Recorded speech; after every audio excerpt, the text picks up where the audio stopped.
శ్రోతలకు నమస్కారం. మన ఛానల్కు స్వాగతం. సహస్ర శిరచ్ఛేద అపూర్వ చింతామణి నవల 21వ భాగము. రచన ఇచ్చాపురపు రామచంద్రం గారు. వర్తకులని దోచుకొని వెంటనే ఎక్కడికో పరారై ఉంటాడు తప్ప దొంగ ఇక్కడ నివాసం ఎందుకుంటాడు అనుకుంటూ నడిచిపోతుంటే తనకి గండం తప్పిందని సంబరపడిపోతుంటే ఒక ఎత్తైన చెట్టు మీద నుంచి దీర్ఘకాయుడకడు సరిగ్గా అతని ఎదుటకు ఉరికాడు. హఠాత్తుగా జరిగినందువల్ల విజయుడు అదిరిపడ్డాడు. చెమటలు కారుతున్న శరీరం, లోతుకుపోయిన కళ్ళు, మండుటెండలో నడక, తిండి తిప్పలు లేకపోవడం, ముఖం వాడిపోయి ఉన్న విజయుడిని ఒక్కసారి చూసి అతను చెయ్యి పట్టుకున్నాడు. ఎవరు నువ్వు? నా చెయ్యి పట్టుకుంటావెందుకు? ఆశ్చర్యంగా అడిగాడు విజయుడు. నీలాంటి వాళ్ళని నేనేమీ చెయ్యను, నాతోరా అని ఆ దీర్ఘకాయుడు అతనిని తనతో తీసుకెళ్ళసాగాడు. ధీరమల్లంటే నువ్వే కదా? అవును, నీకెలా తెలుసు? ఆజానబాహువు, స్థూరద్రూపివి, పెద్ద తల, విశాలమైన నుదురు, నూనూగు మీసం, నల్లటి కళ్ళు, చేనేత గడ్డంతో కుట్టబడిన దుస్తులు. దొంగలుండవలసిన విధంగా లేడే అనుకుంటున్నాడు విజయుడు. భయపడుతున్నావా? నా గురించి ఎవరో అలా చెప్పి ఉంటారు, అవునా? కొందరు వ్యక్తులు గోచీలతో దారిలో ఎదురై చెప్పారు. వాళ్ళ ధనమంతా దోచుకున్నారటగా అన్నాడు విజయుడు. అవును, దోచుకున్నాను. మరి వాళ్ళు చెప్పిన దాంట్లో తప్పేముంది? నీకేం తెలియదు కానీ నాతో రా అన్నాడు. తనతో విరోధం పడనివాడితో తనెందుకు పోట్లాడడమని విజయుడు మారు పలక్కుండా అతన్ని అనుసరించి వెళ్ళాడు. ధీరమల్లు అతనున్నొక చిన్న తాటాకు గుడిసె దగ్గర ఆపాడు. ఆకులు రాలిపోయి కర్రలు ఊడిపోయి ఆ గుడిసె శిథిలావస్థలో ఉంది. చూశావా, ఇదే నా నివాసం. ఈ గుడిసె ఇంత దరిద్రంగా ఉందేమిటని అసహించుకోకుండా లోపలికి రా అంటూ ధీరమల్లు విజయుడిని చేయి పట్టుకొని లోపలికి తీసుకెళ్ళాడు. అక్కడున్న ఒకే ఒక చింకి చాప మీద ఇద్దరు కూర్చున్నారు. చిన్న తెరను తొలగించుకొని ఒక పరిచారకుడు ఎవరు పిలవకుండానే వచ్చి కూర్చున్న వారిని చూసి లోపలికి వెళ్ళిపోయాడు. 5-6 నిమిషాల్లో చల్లని మధుర పానీయాలని పళ్ళు తీసుకొచ్చి విజయుడి ముందు పెట్టాడు. నీకోసమే, తీసుకో. ఎండలో మాడుతున్నావు, వడకొట్టి చచ్చిపోతావు. చెమటతో తడిసిపోయి గుడ్డలు పిండుకో, తడిసిపోయిన గుడ్డలు పిండుకో, ఈ పొడి గుడ్డలతో తుడుచుకో అంటూ అతను మర్యాదలు చేస్తుంటే విజయకుమారుడు తెల్లబోయాడు. నీకే చెప్పేది, అలా తెల్లబోతావేం? త్వరగా తీసుకో గద్దించాడు ధీరమల్లు. విజయుడు తడిసిన గుడ్డలు పిండుకొని పొడిగుడ్డతో చెమటంతా తుడుచుకొని పళ్ళు పానీయాలు తీసుకున్నాడు.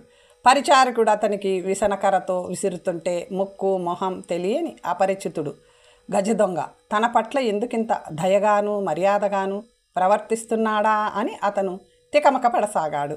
నా గురించి విన్నదాన్ని బట్టి నా చర్యలు నీకు మరింత ఆశ్చర్యం కలిగిస్తున్నాయనుకుంటాను. ముఖం చూడగానే మనుషులను అర్థం చేసుకోగల శక్తిని నాకు భగవంతుడు ప్రసాదించాడు. ఎవరినే విధంగా చూడాలో నాకు తెలుసు.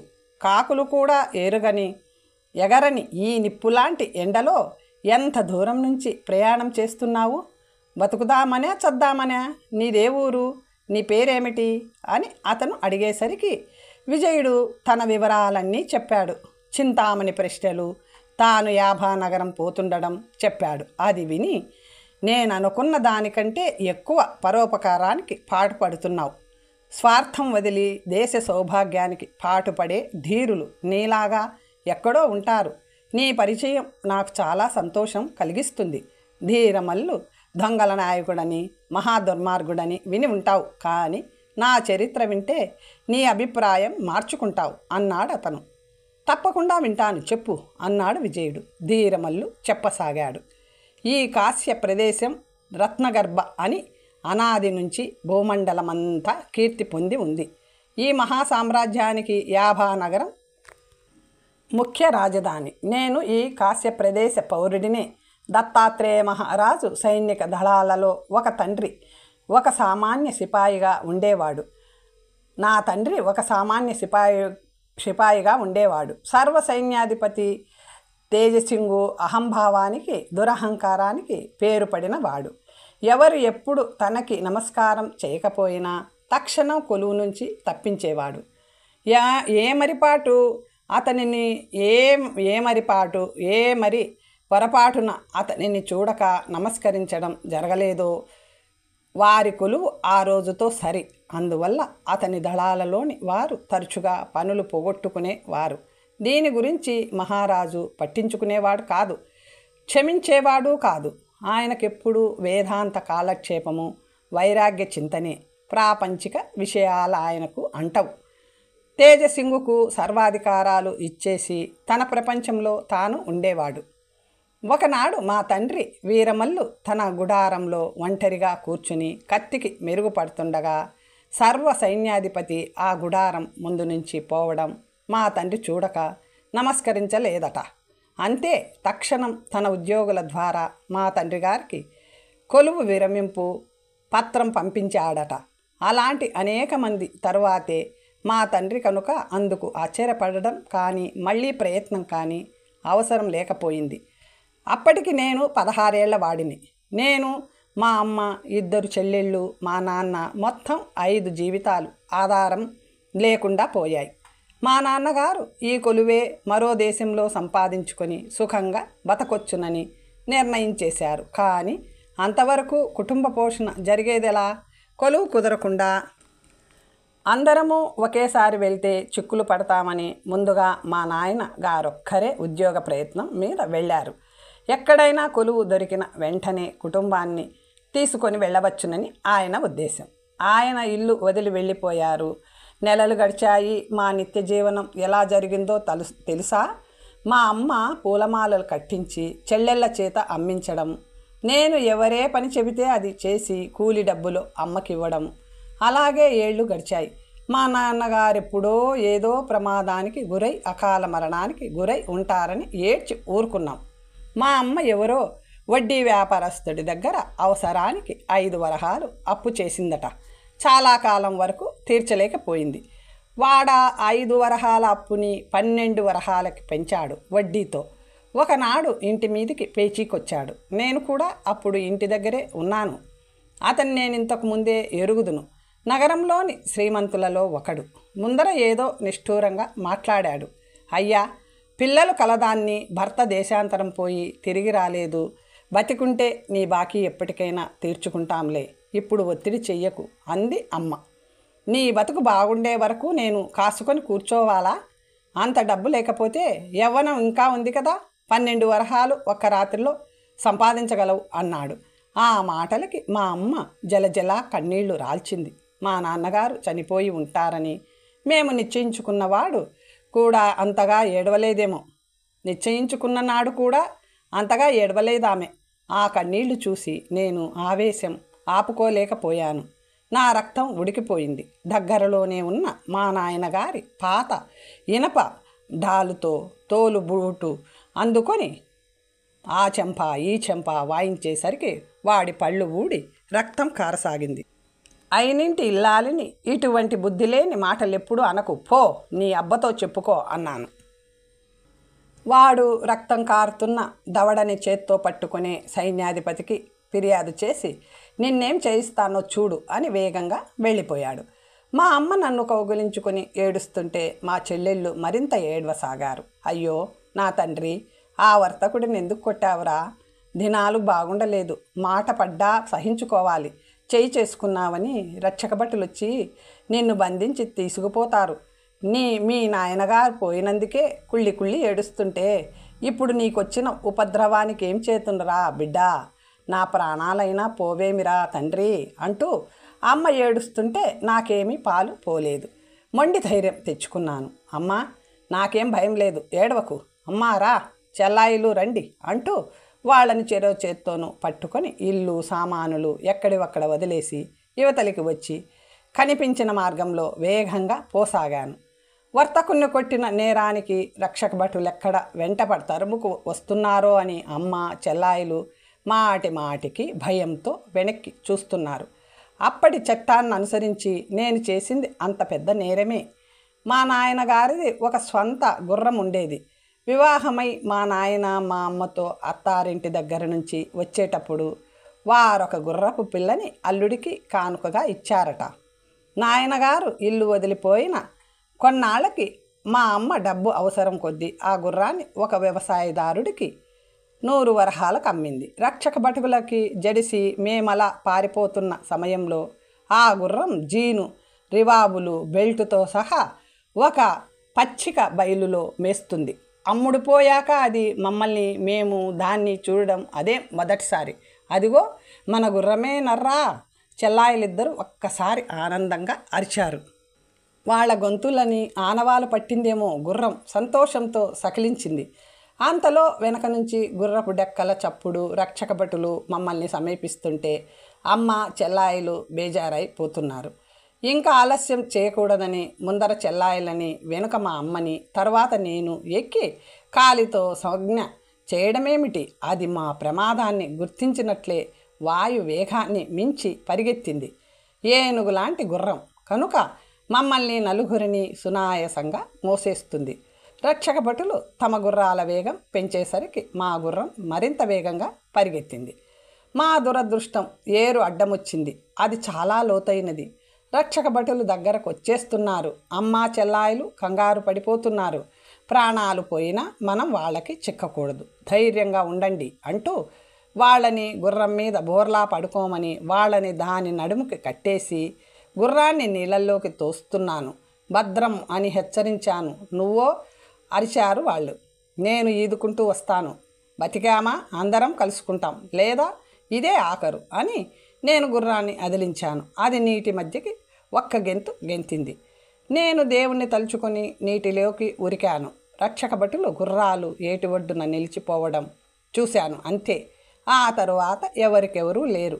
ఒకరి సంగతి ఒకరికి తెలియదు. ఏట్లో నేనెంత దూరం కొట్టుకుపోయానో, ఎక్కడికి పోయానో తెలియదు. గుర్రం, అమ్మ, చెల్లాయిలు ఏమైనారో అంతకంటే తెలియదు. మర్నాటి ఉదయమో, మూడో నాటి ఉదయమో ఒక గడ్డి దుబ్బులో ఒక తల ఇరుక్కొని ఉన్నట్లు తెలిసింది. అది ఒడ్డు. నా శరీరం సగం నీళ్ళల్లోనూ సగం గడ్డి దుబ్బులోనూ ఉందని గ్రహించి మెల్లగా శరీరాన్ని లేపి నిలబడ్డాను. అది ఊరో అడవో తెలియకపోవడం కూడా నాకట్టే విచారం కలిగించలేదు. అమ్మ, చెల్లాయిలు కూడా శత్రువులకందరని ఖాయం చేసుకున్నాను. శత్రువులకి దొరకకుండా తప్పించుకోగలగడమే 10,000 పరమానందపడ్డాను. తడిసిన బట్టలు పిండుకొని ఎండలో ఆరబెట్టి భవిష్యత్తు గురించి ఆలోచించాను. ఏమీ తట్టలేదు. ఆలోచన కంటే ఆచరణ ప్రధానమనిపించింది. తోవలో నడవసాగాను. కొన్ని యోజనాలు నడిచాక ఒక పల్లె కనిపించింది. ఆ పల్లెకారులతో పరిచయం చేసుకున్నాను. ఇది ఏ ఊరు, ఏ దేశంలోది అని అడిగాను. ఇది మామిడిపల్లె, కాశ్య ప్రదేశంలోని గ్రామం. మా రాజు దత్తాత్రేయ మహారాజు. నేను ఆ దేశ ప్రజలలో ఒకడినే అని చెప్పకుండా వారి పరిపాలనలో మీరంతా సుఖంగా ఉన్నారా అడిగాను. చావకుండా బతికున్నాం, అదే సుఖం అన్నాడు వారిలో ఒకడు. నిత్యం పాడి పంటలతో తులుతూగుతున్న ఈ రాజ్యానికి రత్నగర్భ అని పేరు కదా. పాడి పంటలకి పేరుకి లోటు లేదు. కాకపోతే మహారాజు ప్రజల గురించి పట్టించుకోని వాడయ్యాడు. సేనాధిపతి తేజసింగు చేతిలో కీలిబొమ్మ. ఎంతసేపు వేదాంతపు గొడవే. స్వార్థపరుడైన తేజసింగు శ్రీమంతులలో శ్రీమంతుడై వారికి లాభించే చట్టాలు మాత్రం పరిపాలనా విధానంలో ప్రవేశపెడుతూ సామాన్యులకి తిండి బట్ట కరువు చేస్తున్నాడు అని మరొకడ అనేసరికి రాజధానిలో ఉన్న నాకు తెలియని విషయాలు వారికి తెలిసినందుకు నేను ఆశ్చర్యపోతుంటే, మరొకడు పండిన పంటంతా పన్నులకని సైన్యాభివృద్ధికని ఏదో వంకతో సిబ్బందిని పంపి తోలించుకుపోతాడు. సంవత్సరం పొడవునా మా నోట్లో మట్టే. పెళ్ళాం బిడ్డలతో మలమలా మాడిపోతుంటాం. అన్నీ ఇలాంటి రాజ్యంలో ప్రజలమై ఉండడం కంటే ఏ అడవిలోనో జంతువులుగా ఉండే ఆకులు అలములు మేసైనా బతకొచ్చు అని ఇంకొకడు అన్నాడు. తేజసింగు దుష్పరిపాలనకి నా కడుపు మండిపోయింది. కానీ నేనేం చేయగలను? నేను వారిలాంటి దుస్థితిలోనే ఉన్నాను. ఒక నిట్టూర్పు వదిలి ముందుకు సాగాను. అన్ని ఆకులు ఊడిపోయిన కర్రలు విరిగిపోయి నివాసయోగ్యం కాని శిథిల కుటీరాలే. ఎవరి ముఖం చూసినా దైన్యమే. ఆకలి బాధే చూడలేక వేగంగా నడిచి ఆ గ్రామం దాటిపోయాను. మరికొంత దూరంలో అంతకంటే పెద్ద గ్రామం కనిపించింది. అది కూడా మొదటి గ్రామంలానే శిథిలావస్థలో ఉంది. అక్కడి ప్రజలు హీనదశలోనే ఉన్నారు. ఆ వరుసలో చిన్నవి పెద్దవి 5-6 గ్రామాలు ఉన్నాయి. అవన్నీ ఇంచుమించు ఒకే రకంగా దారిద్ర్య దశలోనే ఉన్నాయి. మనుషులకి తిండి లేదు, బిడ్డలకి పోషణ లేదు, గొడ్లకి మేత లేదు. దరిద్ర దేవత అంతటా నాట్యం చేస్తుంది. యాబా నగరంలో దేశంలోని దుస్థితి ఏమీ కనిపించదు. నగరాలలోని ధనికులు వీధులన్నీ పల్లియులు, ఉసురు కపటాలే అని అర్థమైంది. బస్తీలో కనిపించే భవనాలు, విలాస మందిరాలు గ్రామీణుల స్వేద ఫలితాలే అని తెలిసింది. అలాగా పిచ్చివాడిలా దేశమంతా తిరిగాను. నేను నేరం చేసి రాజధాని నుంచి పరారైన విషయం ప్రభుత్వం ద్వారా ఇతర నగరాలకు కూడా తెలియపరచబడిందేమో, నన్నెవరూ పట్టుకుంటారో అన్న భయం ఒకవైపు, ఏట్లోకి తోయబడ్డ గుర్రం, దాని మీద అమ్మ చెల్లాయిలు ఏమయ్యారో అన్న విచారం మరొక వైపు నా మతి చెడగొట్టాయి. ఒక రోజున ఒక నగరం వీధిలో పోతుంటే మల్లు, ధీరమల్లు అని ఎవరో నా వెనక నుంచి పిలిచారు. గుండెలు జల్లుమన్నాయి. వెనక్కి తిరిగి చూద్దును కదా, మా తాత చేతిలో కర్ర పట్టుకొని వణుక్కుంటూ నా వైపు వచ్చాడు. నువ్వేనా తాత, ఇక్కడికి ఎలా వచ్చావు అంటూ తాతని కౌగలించుకున్నాను. మరిచిపోయావేంట్రా, ఈ ధవళ నగరం దగ్గరే మన పల్లె అపరంచి బతికి బయటపడ్డావా నాయనా, అంతా మీ అమ్మ చలువ అంటూ నన్ను కౌగలించుకొని ఏడ్చాడు. మా సంగతులు నీకెలా తెలిసాయి తాత? ఎలా ఏమిటి, మీ అమ్మ చెల్లాయిలు మా ఇంటికి చేరారుగా? అమ్మ చెల్లాయిలు బతికే ఉన్నారా? ఎక్కడున్నారు తాత? అపరంజిలో మన ఇంట్లో ఉన్నారు. నువ్వేమైపోయావో అని బెంగపెట్టి ఏడుస్తున్నారు. మా ఇంట పుట్టిన గుర్రం మా ఇంటికి రాకేమవుతుంది? ఏట్లో పడి ఈదుకొని వచ్చింది కాబోలు. ఓనాడు తెల్లవారుజామున నేను పొలం వెళ్ళడానికి యువతలికి రాగానే గుమ్మంలో గుర్రం నిల్చొని ఉండడం చూశాను. దాని వీపు మీద మీ అమ్మ పిల్లలు స్పృహ లేకుండా ఉన్నారు. నాకేమీ అర్థం కాక లోపల నుంచి మన వాళ్ళని పిలుచుకొచ్చి కట్లు విప్పి వారికి శరీరాలు వేడి చేయించి ఉపచారాలు చేయగా కొంతసేపటికి తెలివొచ్చింది. వేడి గంజి పట్టించాక బాగానే తేరుకున్నారు. ఈ దురవస్థ ఏమిటి అని నేను అడగ్గా మీ అమ్మ జరిగిన సంగతులన్నీ నాకు చెప్పి నువ్వేమైపోయావో అని ఆ రోజు నుంచి ఈ రోజు వరకు కంటికి మంటికి ఏకధారగా ఏడుస్తుంది. రా ఇంటికి పోదాం అన్నాడు. తాతయ్య వెంట నడుస్తూ నువ్వు ఈ పట్నం ఎందుకు వచ్చావు అని అడిగాను. రాకేం చేసేది, మునుపు ఉండే భూములు ఇప్పుడు లేవు, పన్నులు బకాయిలు పెరిగిపోయాయని సర్కారు మన పొలాలన్నీ లాక్కున్నారు. మీ పెద్ద మామయ్య యాభానగరం సైన్యాల్లో ఉంటూ యుద్ధంలో చచ్చిపోయిన విషయం నీకు తెలిసిందే కదా. మీ చిన్న మామయ్యకి పక్షవాతం వచ్చి కూర్చున్న చోటు నుంచి కదల్లేడు. వాడి పెళ్ళాం, 2 పిల్లలు, ఇప్పుడు మీ అమ్మ 2 పిల్లలు, వీళ్ళందరికీ పోషణ జరగడం లేదు. నేను ప్రతిరోజు పట్నం వచ్చి సాయంకాలం దాకా ఇక్కడే ఉంటాను. చదువురాని వర్తకులు కొందరు నా చేత పద్దులు రాయించుకొని తృణమోపణము ఇస్తే ఆ డబ్బు పట్టుకొని ఇల్లు చేరుతాను. మా తాతయ్య తోవ అడుగునా తమ విశేషాలు చెబుతూ నన్ను తన గ్రామం తీసుకెళ్ళాడు. తాతయ్య అంటే మా అమ్మ తండ్రి. మొదట్లో ఎన్నో పొలాలు, వ్యవసాయము, వందలాది పశువులు ఉండేవి. పాడి పంటలతో తులుతూగుతూ లక్షణంగా ఉండే కుటుంబం. నేను మా అమ్మతో 1-2 సార్లు అక్కడికి వెళ్ళాను. క్రమంగా పరిస్థితులు క్షీణించాయి. మిగిలిన దాన్ని సర్కారు వశం చేసుకున్నాడని చెప్పాడుగా.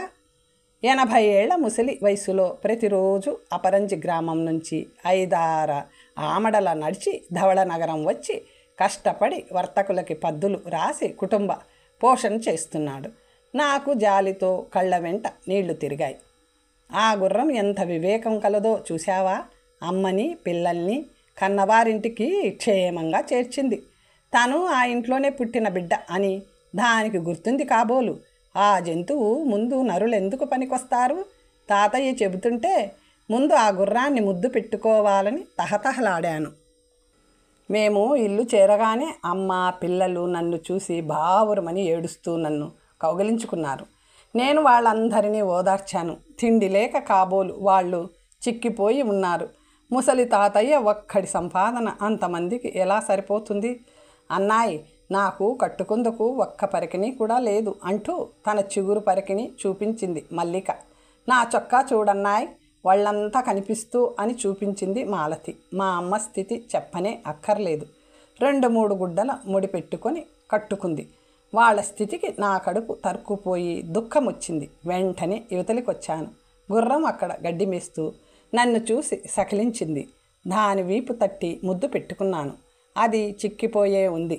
యాభానగరంలో వ్యవసాయదారుడు దాన్ని పుష్టిగా మేపేవాడు కాబోలు. అమ్మని చెల్లాయిల్ని రక్షించిన నీ రుణం ఎలా తీర్చుకుంటాం అంటుంటే అమ్మ పిలుస్తుంది అంటూ మాలతి వచ్చింది. తాతయ్య, చెల్లాయిలు, నువ్వు అందరూ తిన్నారా? ముందు నువ్వు తిను అంటూ కడుపు నిండా తినిపించింది అమ్మ. తరువాత నేను చెప్పాను, అమ్మ నేనిక్కడ ఉండకూడదు, సర్కారుకి తెలుస్తుంది అన్నాను. ఎక్కడికి పోతావు? ఎక్కడికో పోతాను, రహస్యంగా ఉండాలి. నువ్వు నా కళ్ళెదుట లేకపోతే గుండె బద్దలై చచ్చిపోతాన్రా అన్నది అమ్మ. నిన్నొదిలి ఎక్కడికి పోను, ఎక్కడ తిరిగినా వారానికి ఒకసారి నిన్ను చూసి పోతుంటాను అన్నాను. జన్మంతా ఇలా రక్షకభటులకి భయపడుతూనే ఉండాలా? కొంతకాలం అయ్యాక ఏమవుతుందో చూద్దాం. ఆనాడు ఆ వర్తకుణ్ణి కొట్టకపోతే మనకిన్ని తిప్పలు వచ్చేవి కాదు కదా. వాడి పేలాపనని సహించి ఊరుకోవాలా అమ్మా అన్నాను. చెడ్డ రోజులు వచ్చినప్పుడు మరేం చెయ్యాలి తండ్రి? మీ నాన్నగారి వల్ల నేను సగం కుంగిపోయాను. ఇప్పుడు నీ వల్ల పూర్తిగా పాతాళానికి దిగబడ్డాను. నాకేం పర్వాలేదు, నువ్వేమీ అధైర్యపడకమ్మా అని నేను బయలుదేరుతుంటే, అన్న ప్రకారం వారం వారం నువ్వు కంట పడకపోతే నా గుండె బందలైపోతుంది సుమా నాయనా అని హెచ్చరించింది అమ్మ. అలాగే అని ఆమెకు ధైర్యం చెప్పి వచ్చేటప్పుడు కొత్త పరికిణీలు, చొక్కాలు తెస్తానని చెల్లాయిలకు సంతోషం కలిగించి బయటకొచ్చి గుర్రం మీద బయలుదేరాను. నా భవిష్యత్తు గురించి తీవ్రంగా ఆలోచించడమే కాక ఒక నిశ్చయానికి వచ్చాను కూడా. గుర్రం మీద అపరంజి గ్రామం వదిలి ధవళనగరం వైపు పోతుంటే ఒక చెట్టు కింద ఎవరో ఒక వ్యక్తి కూర్చొని ఉన్నాడు. అతను జలతారు తలపాగా ధరించి 5 వేళ్లకి రవ్వల ఉంగరాలు, ముంజేతికి బంగారు కడియం, విలువగల దుస్తులతో ఉండి ఒక వస్త్రం పరిచి దాని మీద వెండి, బంగారు నాణ్యాలు పోసి తాఫీగా లెక్క పెట్టుకుంటున్నాడు. ఈ నాణ్యాలన్నీ ఇక్కడే వదిలిపోతావా? నీ పీక పిసికి చంపయ్యనా అడిగాను. చంపొద్దు బాబు, మొన్ననే నేను 3వ పెళ్లి చేసుకున్నా. నా చేతి ఉంగరాలు, రవ్వల కడియం కూడా నువ్వే తీసుకో, నన్ను ప్రాణాలతో పోనీ అని తన ఆభరణాలు తీసి కింద పెట్టాడు. త్వరగా పరిగెత్తు, వెనక్కి తిరిగి చూశావో ప్రాణాలు ఎగిరిపోతాయి అని నేను అతన్ని హెచ్చరించాను. వాడు నిజంగానే వెనుక తిరిగి చూడకుండా పరుగు తీశాడు. నేను వాటన్నిటినీ మూట కట్టుకున్నాను. మనుషులెవరో వస్తున్న అలికిడి కావడంతో ఆ మూటతో తక్షణం గుర్రమెక్కి దౌడు తీశాను. తరువాత నేను చేసిన పని తప్పేమో అని ఆలోచించాను. దేశంలో కొందరు తినడానికి తిండి, ఒళ్ళు కప్పుకుందుకు బట్టలేక మా అమ్మ చెల్లాయిల్లా అఘోరిస్తుంటే, మరికొందరు జలతారు పాగాలు పెట్టుకొని రవ్వల నగలు ధరించి ధనాన్ని దుర్వినియోగం చేస్తున్నారనిపించింది. దేశంలో అందరి దగ్గర ఉండవలసిన ధనం కొందరి దగ్గరే ఎందుకుంటుందని ఆలోచించి చూస్తే వైజ్ఞానికంగానూ శారీరకంగానూ దుర్బలులు కావడం వల్ల వారిని వంచించి ఈ కొందరు ఏదోలా ధనాన్ని సంగ్రహించి కూడబెట్టారనిపించింది. ఒక కడుపున పుట్టిన వారిలాగే ఒక దేశంలో పుట్టిన వారందరికీ కూడా సమాన హక్కులు, బాధ్యతలు ఉన్నాయని, ఆ దేశ సంపదను అందరూ సమానంగా అనుభవించడమే న్యాయమని నేను భావించాను. తెలివి, బలము ఎక్కువ ఉన్నవారు వారికి చేతనైనంత ఎక్కువ ధనం కూడబెట్టుకోవచ్చుననే సిద్ధాంతం న్యాయసమ్మతమైనప్పుడు నేను చేసిన దాంట్లో తప్పేమీ లేదని నిర్ణయించుకున్నాను. ఆ దినం మొదలు నేటి వరకు దొరికిన శ్రీమంతుణ్ణి వదలకుండా దోచుకుంటున్నాను. నా వృత్తికి అవసరమైన కత్తులు మొదలైన పరికరాలు, దోచుకున్న ధనాన్ని దాచడానికి స్థలము అన్నీ ఏర్పరచుకున్నాను. 1000 మందికి పైగా శిష్యకోటి ఉంది నాకు. గుర్రాలు, ఏనుగులు ఒకటేమిటి అన్నీ ఉన్నాయి. నేను కిరీటం లేని చక్రవర్తిని. అయితే ఈ దేశపు మహారాజుల నేను ధనాన్ని దుర్వినియోగం చెయ్యను. ఆకలితో అలమటించేవారికి, గుడ్డలు లేనివారికి, ఇళ్ళు లేనివారికి నా ధనం వినియోగించబడుతుంది. నాకు వ్యసనాలు లేవు, భోగాపేక్ష లేదు. 2 పూటల గుప్పెడన్నము, 2 రొట్టెలు, ఇలాంటివి 4 గుడ్డ ముక్కలు చాలు. అంతకంటే నాకింకేమీ అక్కర్లేదు. నేనే వృత్తి మొదలు పెట్టిన కొంతకాలానికి దేశంలో పెద్ద అలజడి ప్రారంభమైంది. రాజధానిలో నేనొక తీవ్ర సమస్య అయిపోయాను. నన్ను పట్టుకుందుకు ప్రత్యేక సిబ్బంది, అపరాధ పరిశోధకులు బయలుదేరారు. ఎవరి వల్ల కాలేదు. చివరికి నన్ను వధించి నా శిరస్సు తెచ్చిన వారికి 1,00,000 వరహాలు బహుమానమని యాభానగర పరిపాలనా వర్గం ప్రకటన చేసింది. ఒకప్పుడు టోలీ విలువ చెయ్యని నా శిరస్సు ఇప్పుడు 1,00,000 వరహాలు విలువ కట్టబడిందంటే అది విశేషమే కదా. రాజ్యంలోని రక్షక భటులు, సైన్య, అపరాధ పరిశోధనా శాఖలు నన్ను పట్టుకోవాలని ప్రబల ప్రయత్నాలు చేస్తున్నాయని, ఎవరికీ పట్టుబడకుండా తిరుగుతున్నానని చెప్పాను కదా. ఒకనాడు యాభానగరానికి 10 ఆమడల దూరంలో ఒక చెట్టుకి గుర్రాన్ని కట్టి కొండ మీద నిలబడి చుట్టూ చూస్తున్నాను. ఆ వేళ దోచుకుందుకు ఏ శ్రీమంతుడు దొరకలేదు. విసుగెత్తి కొండ దిగి గుర్రం ఎక్కబోతుంటే దాని తోకకొక చీటి కట్టబడి ఉంది. ఆశ్చర్యపోయి విప్పి చూశాను. ధీరమల్లు, నీ శిరస్సును ఖండించడానికి నేను కంకణం కట్టుకున్నాను. నువ్వు నిజమైన ధీరుడివైతే, ఒక తల్లికి తండ్రికి జన్మించిన వాడివైతే రేపు సాయంకాలం 4 గంటలకి నన్ను యాభానగర సరిహద్దు ప్రాంతంలో ఉన్న కాళికాలయం దగ్గర ఒంటరిగా కలుసుకో. నేను ఒంటరిగానే వస్తాను. ఇట్లు నీ శిరస్సు కోరే అభిలాక్షి. అది చదివి మరింత ఆశ్చర్యపోయాను. దీనినెవరు రాసి ఉంటారు? నా గుర్రపు తోకకెవరు ఉంచారు? ఒంటరిగా నన్ను రమ్మనడంలో వారి ఉద్దేశమేమిటి? వెళ్ళకపోతే నేను వీరుణ్ణి, ఒక తల్లి తండ్రులకు జన్మించిన వాడిని కాదన్నమాట. ఏమిటి సవాల్? నాకు చాలా ఆగ్రహము, ఆవేశం కూడా వచ్చాయి. అలాంటి సవాలు చేసిన వాడిని అప్పటికప్పుడే ఎదుర్కోవాలనిపించింది. మరునాటి వరకు ఎలాగో ఓపిక పట్టాను. ఆ సాయంకాలం సరిగ్గా 4 గంటలకు గుర్రం ఎక్కి చీటీలో వ్రాయబడిన స్థలానికి చేరుకున్నాను. కాళికాలయం ప్రాంతంలో ఎవ్వరూ కనిపించక గుర్రం దిగి ఆలయం వైపు నడిచి వెళ్తుంటే నా వెనుక ఒక గుర్రం వచ్చి ఆగింది. నేను వెనక్కి తిరిగి చూశాను. ఒక యువకుడు గుర్రం దిగి, ధీరమల్లువి నువ్వేనా అని అడిగాడు. అవును, చీటీ రాసి నా గుర్రం తోకకి కట్టింది నువ్వేనా అన్నాను. నేనే. ఒక తల్లిదండ్రులకే పుట్టిన వాణ్ణని అర్థమైందా? అయింది, కానీ నువ్వు వీరుడివో కాదో ఇప్పుడు తేలవలసి ఉంది అన్నాడు. నువ్వు తేల్చగలవా అన్నాను. ప్రభుత్వానికి పట్టుబడకుండా తిరుగుతూ చాటుగా శ్రీమంతుల్ని దోచుకోవడం ప్రజ్ఞ కాదు. బాకీ ఎగ్గొట్టిన అమాయక వర్తకుణ్ణి చెప్పుతో దెబ్బ కొట్టడం ప్రజ్ఞ కాదు. అమ్మిన గుర్రాన్ని తిరిగి అపహరించుకోవడం ప్రజ్ఞ కాదు. ఆనాడు నువ్వు సైనిక దళాలకు అందకుండా ఏట్లో పడి చచ్చావని చాలా సంతోషించాం. కానీ బతికావు. నువ్వు బతకడం దేశానికి క్షేమం కాదు. నీ దుండగాలు రోజు రోజుకి మితిమీరిపోతున్నాయి. అందుకే నీ శిరస్సు ఖండించి తెచ్చిన వారికి 1,00,000 వరహాలు బహుమానమని యాభానగర ప్రభుత్వం ప్రకటన చేసింది. దానివల్ల కూడా ప్రయోజనం కలగకపోవడంతో నేనే పూనుకున్నాను. నీతో యుద్ధం చేసి నీ శిరస్సు ఖండించాలని వచ్చాను. చాలా సంతోషం. ఒకవేళ నీ శిరస్సు ఖండించబడితే అందుకు నేను సిద్ధంగానే ఉన్నాను అంటూ ఆ యువకుడు వర నుంచి కత్తి లాగాడు. నేను కత్తి దూసి అతని కత్తికి కలిపాను.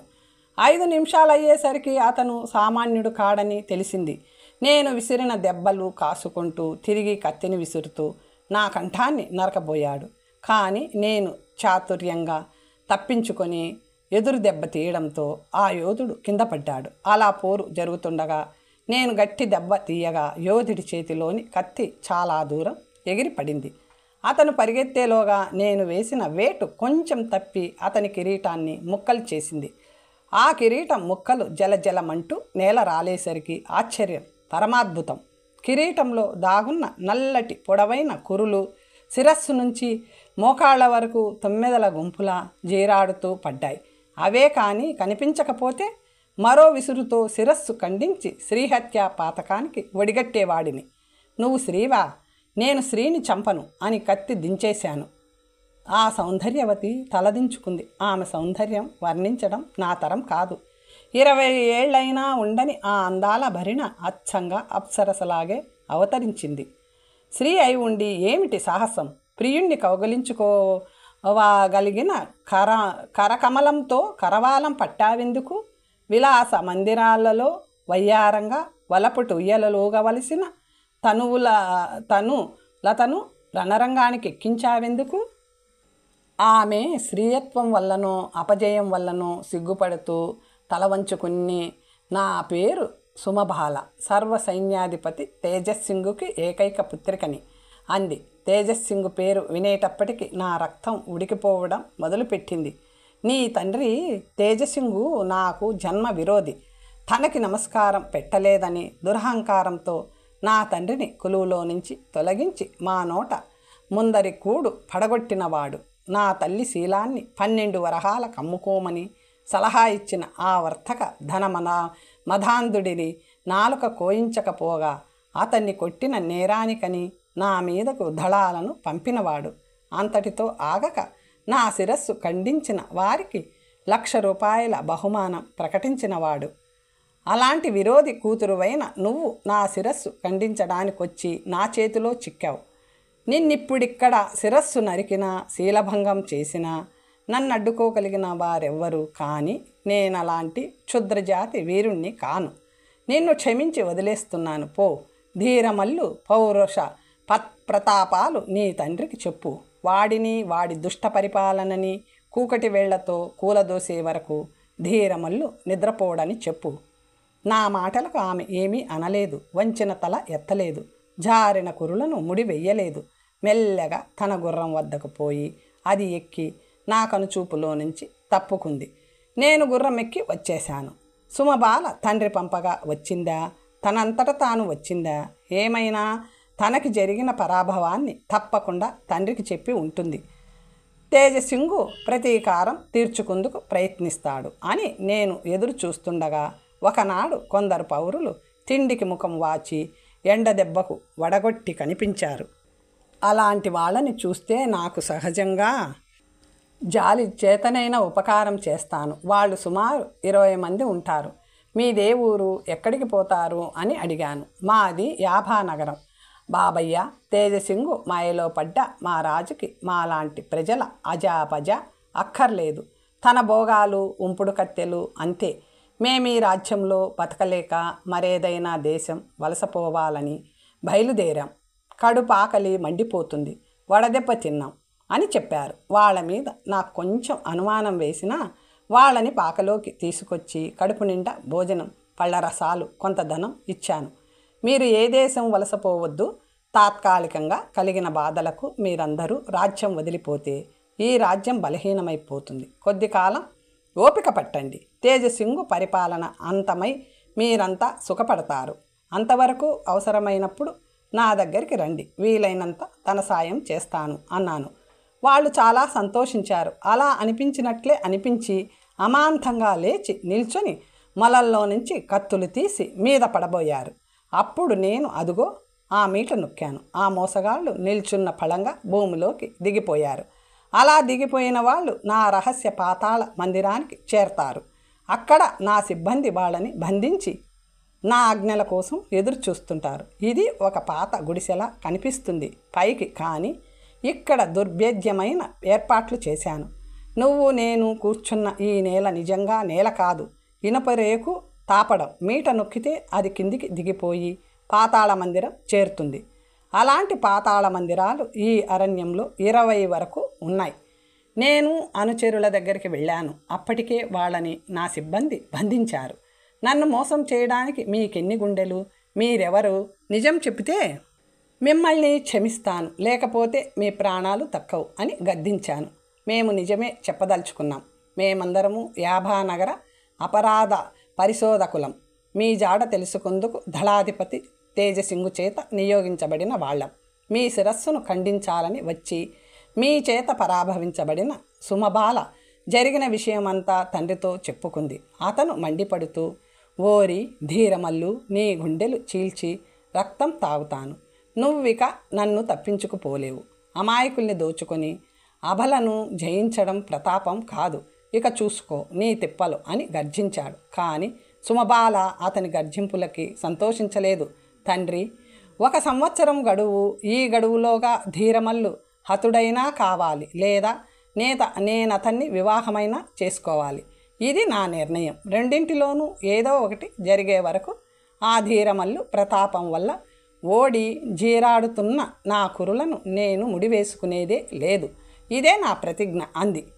ఛీ, రెండింటిలో మొదటిదే జరుగుతుంది. సంవత్సరంలోగా నేను వాడిని హతమార్చకపోతే చూద్దువు గాని అని ప్రక్కన ఉన్న నాతో చూశావా ధీరమల్లు దుండగాలు, అతని జాడలు తెలుసుకోవడానికి నియమించబడిన మీ 20 మంది పరిశోధకులు తక్షణం బయలుదేరి కనీసం వాడి నివాసమైనా తెలుసుకురండి. నా సర్వ సైన్యాలతోనూ పోయి ముట్టడి చేస్తాను అని మమ్మల్ని పంపాడు తేజసింగు. నేను నా అనుచరులతో బయలుదేరి 8 రోజులు ప్రయాణించి 9వ రోజున నిన్ను కలుసుకోవడము, నీ చేత ఇలా బంధించబడము జరిగింది అని పరిశోధక శాఖ నాయకుడు చెప్పాడు. ఓహో, సుమబాల ఎటువంటి చిత్రమైన పంతం పట్టింది. ఏడాదిలోగా నన్ను హతమార్చలేకపోతే నన్ను పెళ్లి చేసుకుంటుందా? బాగుంది. నా చేతిలో పట్టుబడ్డ మీ మరణదండన లేకుండా చేస్తున్నాను, కానీ మిమ్మల్ని వదిలిపెట్టను. మీరు నా ఖైదీలుగా ఉంటారు అని నేను వారికి చెప్పి యువతలికి వచ్చాను. విజయకుమార, సుమబాల ప్రతిజ్ఞ విన్నావు కదా. ఇంతవరకు నా చేత చిక్కిన వారిలో నేను ఒక్కరిని కూడా చంపలేదు, క్షమించి వదిలేశాను. ఈ అపరాధ పరిశోధకులని వదిలేసేవాడినే, కానీ వాళ్ళకి నా నివాసం రహస్య మందిరం తెలిసాయి. వాళ్ళని వదిలితే నా రహస్యాలు తేజసింగికి తెలుస్తాయి. శత్రువులను క్షమిస్తాను, కానీ నా నివాసం రహస్యాలు తెలుసుకున్న వారిని మాత్రం పాతాళ మందిరంలో బంధిస్తాను. నా చేత అలా బంధించబడిన అపరాధ పరిశోధకులు ఇప్పటికీ 200 మంది ఉన్నారు. తన చేత పంపబడిన వారు తిరిగి రాకపోవడంతో వారు నా చేతుల్లో హతులో బందీలో అయి ఉంటారని ఊహించి వారి స్థానాల్లో కొత్త వారిని నియమిస్తున్నారు. తేజసింగు నిపుణులని విదేశాల నుంచి కూడా రప్పిస్తున్నాడు. నేను ఒకసారి అతనికి గుణపాఠం చెప్పాలని యాభానగర ప్రధాన సేనాని తేజసింగుకి ధీరమల్లు వ్రాయినది. అమాయకుడైన దత్తాత్రేయ మహారాజుని వశం చేసుకుని నువ్వే సర్వాధికారాలు వహించి రాజ్యపాలన చేయడం సంతోషించదగిన విషయమే, కానీ స్వార్థపరుడివై నీ ధనాగారాలు నువ్వే నింపుకోవడం క్షమించరాని విషయం. నీ పాలనలోని ప్రజలు కూడుగుడ్డ లేక మలమల మాడిపోతున్నారు. ఎందరు పత్తేదారులను నియమించినా, ఎన్ని లక్షల వరహాలు బహుమానం ప్రకటించినా నన్ను పట్టుకోవడం నీ తరం కాదు. రేపు పగలు 3 గంటలకు మధ్యాహ్నం వేళ నీ మందిరానికొచ్చి నిన్ను దోచుకోబోతున్నాను. తగు జాగ్రత్తలో ఉండు. ఇట్లు ధీరమల్లు. ఉత్తరాన్ని తేజసింగుకి ఎలా అందజేయాలి? అనుచరుల ద్వారా కాక నేనే స్వయంగా అందజేయాలని పట్టుదల అందుకొని కృత్రిమ గెడ్డాన్ని మీసాన్ని తగిలించుకొని తెల్లటి పాగా చుట్టి సిక్కు దేశస్థుడిలా వేషం మార్చాను. యాభానగరానికి సిక్కులు వ్యాపారం కోసం వస్తుంటారు. గుర్రం మీద సరిహద్దు ప్రాంతంలో సవారీ చేస్తున్నాను. ఆ కొండ వరుస కానుకొని ఉద్యానవనం ఉంది. మహారాజు, మంత్రి, సేనాధిపతి తదితర రాజ ఉద్యోగుల కోసమే అది. ఒక్కొక్కప్పుడు తండ్రితో సుమబాల కూడా అక్కడికి వస్తుంటుంది. ఎవరొస్తున్నారో ఎవరు వెళ్తున్నారో నేను పరిశీలిస్తుంటే తేజసింగు గుర్రం ఎక్కి వెళ్ళిపోతుండడం గమనించాను. తక్షణం నా ఉత్తరాన్ని బాణానికి కట్టి అది అతని కిరీటానికి గుచ్చుకునేలా సూటిగా వదిలి నేను తొంగి చూశాను. వాడు ఆ బాణం కిరీటానికి గుచ్చుకోవడమే తడువుగా విభ్రాంతుడై గుర్రాన్ని ఆపాడు. తలెత్తి 4 వైపులా చూశాడు. ఎవరు కనిపిస్తారు? నా బాణం లాగి దాని కతికించబడిన ఉత్తరం తీసి చదువుతుండగా నేను కొండ దిగి గుర్రం ఎక్కి ఉడాయించబోయాను. ఆ ప్రాంతంలో కల ఒక రైతు వచ్చి నా గుర్రం కళ్ళెం పట్టుకుని, ఏయ్, ఈ గుర్రం నాది, ధీరమల్లు అపహరించుకుపోయాడు అన్నాడు. నాకు విషయం అర్థమైంది. ధీరమల్లునే అడుగు, గుర్రం మీద చెయ్యి వేశావంటే మాట దక్కదు అని గుర్రం మీద పారిపోయాను. ఎప్పుడో మా అమ్మ దగ్గర ఆ గుర్రాన్ని కొన్నవాడు వాడే అయి ఉంటాడని, గుర్రాన్ని చూసి గుర్తుపట్టి వచ్చాడని నువ్వు ఊహించి ఉంటావు. నా ప్రాణమైనా వదులుతాను, కానీ మా కుటుంబాన్ని రక్షించిన గుర్రాన్ని వదులుతానా అని ధీరమల్లు చెబుతుంటే అతని అనుచరులు వచ్చి 100 బళ్ళ ధాన్యం 50 బళ్ళ గోధుమలు కొల్లగొట్టాం. బళ్ళన్నీ యాభానగరం నుంచి ప్రతాపనగరం పోతున్నాయి. ప్రతాపనగర వర్తకులు తమ దేశం నుంచి కాగితపు బొమ్మలు తెచ్చి యాభానగరంలో విక్రయించి ఆ ధనంతో ఇవి కొనుక్కుపోతున్నారట. ఇతర దేశీయులు వర్తకం పేరుతో ఇక్కడ పంటని దోచుకుపోతుంటే మన సిబ్బంది వాటిని వశం చేసుకున్నారు. వాటిని ఎక్కడికి తోలించమని సెలవు అని అడిగాడు. ధాన్యం మామిడి పల్లెకి గోధుమలు అపరంజికి తోలి అక్కడి ప్రజలకు పంపిణీ చేయండి అని విజయకుమార ఆ దేశం ప్రజల తిండి లేక మాడిపోతుంటే ఇతర దేశాల వారు వచ్చి వర్తకం పేరుతో ఇక్కడి పంటని తరలించుకుపోవడం ఎంత ధర్మంగా ఉందో చూడు. అందుకే నా సిబ్బంది నగర సరిహద్దుల్లో కాసి ఇక్కడి పంటపై దేశాలకి పోకుండా వశం చేసుకొని దానిని అన్నార్తులకి సరఫరా చేసి ఆహార కొరతను కొంతైనా తగ్గిస్తాను. ప్రభుత్వం ఈ పనులని సక్రమంగా చేయకపోవడం వల్ల నేను కలుగజేసుకోవలసి వస్తుంది అన్నాడు ధీరమల్లు. తరువాత కథ వచ్చే భాగంలో తెలుసుకుందాం. ఓం స్వస్తి.